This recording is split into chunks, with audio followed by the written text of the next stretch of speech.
کیا میں تمہارا پروردگار نہیں ہوں؟ نبی کریم صلی اللہ علیہ وآلہ وسلم کی وہ کون سی خصوصیات ہیں اور نبی کریم صلی اللہ علیہ وآلہ وسلم جو دین لے کر آئے ہیں اس کو کیسے باقی ادیان پر فوقیت اور برتری حاصل ہے؟ صحیح عقیدہ آسان زبان میں۔ اعوذ باللہ من الشیطان اللعین الرجیم، بسم اللہ الرحمن الرحیم۔ نبی کریم صلی اللہ علیہ وآلہ وسلم کی وہ کون سی خصوصیات ہیں اور نبی کریم صلی اللہ علیہ وآلہ وسلم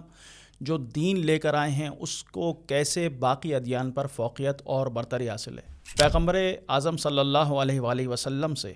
جو افضل الانبیاء ہیں، اشرف الانبیاء ہیں اور خاتم النبیین صلی اللہ علیہ وآلہ وسلم ہیں، کیسے باقی انبیاء پر فوقیت اور برتری رکھتے ہیں؟ جب خود نبی کریم سے اس سے متعلق سوال ہوا تو نبی کریم صلی اللہ علیہ وآلہ وسلم نے ارشاد فرمایا، انی کنتو اولا من آمن بربی، سب سے پہلے تمام انبیاء میں جس نے اپنے رب کے اوپر ایمان لے کر آیا، اپنے پروردگار پر ایمان لے کر آیا، وہ میں محمد مصطفیٰ صلی اللہ علیہ وآلہ وسلم تھا۔ جب پروردگار عالم نے تمام انبیاء سے میثاق لیا، میثاق نبیین،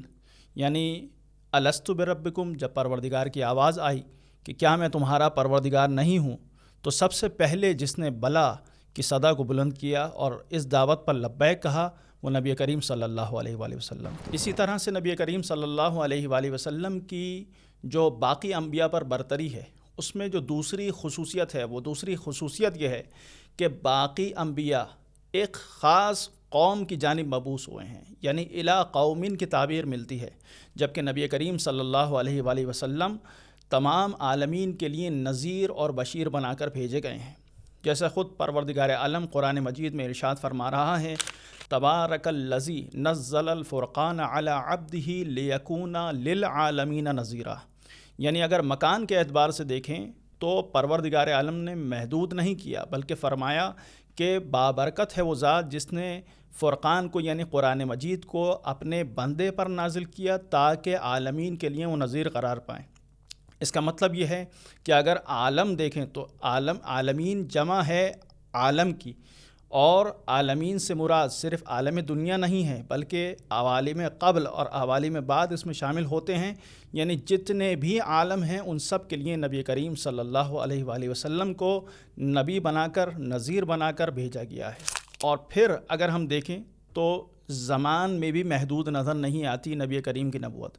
پروردگار عالم قرآن مجید میں ارشاد فرماتا ہے، وَمَن يَبْتَغِي غَيْرَ الْإِسْلَامِ دِينًا فَلَن يُقْبَلَ مِنْهُ، اگر کوئی دین اسلام جو نبی کریم لے کر آئے ہیں اس کے علاوہ کسی اور دین کو لے کر آئے گا تو روز قیامت وہ خاسرین میں سے ہوگا، خسارہ اٹھانے والوں میں سے ہوگا۔ تو نبی کریم کی جو دوسری خصوصیت ہے، وہ دوسری خصوصیت یہ ہے کہ زمان اور مکان میں ان کی نبوت محدود نہیں ہے بلکہ لامحدود نبوت رکھنے والے ہمارے نبی حضرت محمد مصطفیٰ صلی اللہ علیہ وآلہ وسلم۔ پھر تیسری خصوصیت نبی کریم صلی اللہ علیہ وآلہ وسلم جو دین لے کر آئے ہیں اس کی یہ ہے کہ یہ دین کامل ترین دین ہے اور یہ مکمل دین ہے۔ خود پروردگار عالم ارشاد فرما رہا ہے، الیوم اکملت لکم دینکم، آج میں نے اس دین کو مکمل کر دیا، یعنی وہ دین کہ جو کامل ترین دین ہے وہ نبی کریم صلی اللہ علیہ وآلہ وسلم کا لایا ہوا دین ہے۔ اس کے علاوہ نبی کریم صلی اللہ علیہ وآلہ وسلم کی ایک اور خاصیت یہ ہے کہ جو شریعت نبی کریم صلی اللہ علیہ وآلہ وسلم لے کر آئے یہ تا قیامت تک کے لیے لوگوں کی ہدایت کے لیے ہے۔ اسی طرح سے چوتھی خصوصیت جو نبی کریم صلی اللہ علیہ وآلہ وسلم کو حاصل ہے وہ یہ کہ نبی کریم کی لائی ہوئی شریعت قیامت تک کے لیے ہے، یعنی باقی انبیاء کی شریعت منسوخ ہو گئی بعد میں آنے والے نبی کی لائی ہوئی شریعت کے ذریعے سے، یعنی حضرت موسیٰ علیہ السلام کی لائی ہوئی شریعت حضرت عیسیٰ کی شریعت کے آنے سے منسوخ ہو گئی، حضرت عیسیٰ علیہ السلام کی اسی طرح سے شریعت حضرت نبی کریم صلی اللہ علیہ وآلہ وسلم کے آنے کی وجہ سے وہ شریعت منسوخ ہو گئی، لیکن جو واحد شریعت قیامت تک کے لیے ہدایت اور رہنمائی کے لیے موجود ہے وہ شریعت محمدی صلی اللہ علیہ وآلہ وسلم ہے۔ ایک اور خاصیت کہ جو نبی کریم صلی اللہ علیہ وآلہ وسلم کو حاصل ہے وہ یہ کہ تنہا دین معتبر اور مستند ترین دین جو اس وقت موجود ہے کہ جس کے ہوتے ہوئے باقی کسی بھی دین کو قبول نہیں کیا جا سکتا، وہ نبی کریم صلی اللہ علیہ وآلہ وسلم کا لایا ہوا دین اور نبی کریم صلی اللہ علیہ وآلہ وسلم کی لائی ہوئی شریعت ہے۔ اس لیے کہ پروردگار عالم قرآن مجید میں ارشاد فرما رہا ہے، ان الدین عند اللہ الاسلام، اللہ کے نزدیک تنہا معتبر ترین دین دین اسلام ہے جو نبی کریم صلی اللہ علیہ وآلہ وسلم لے کر آئیں۔ اور آخری خصوصیت نبی کریم صلی اللہ علیہ وآلہ وسلم کی یہ ہے کہ نبی کریم صلی اللہ علیہ وآلہ وسلم کا لایا ہوا دین خود خدا کا معین کردہ ہے،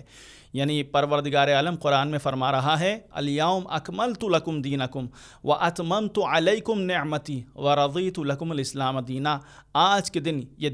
دین محمدی کامل ہو گیا، یعنی روز غدیر یہ دین کامل ہوا، میں نے اپنی نعمتوں کو تمام کر دیا اور میں اس دین اسلام سے راضی ہو گیا۔ گویا اس دین پر ایک خاص عنایت پروردگار عالم کی ہے۔ یہ چند ایسی خصوصیات ہیں کہ جس کی وجہ سے نبی کریم صلی اللہ علیہ وآلہ وسلم کو باقی انبیاء پر اور ان کے لائے ہوئے دین کو باقی ادیان پر فوقیت اور برتری حاصل ہے۔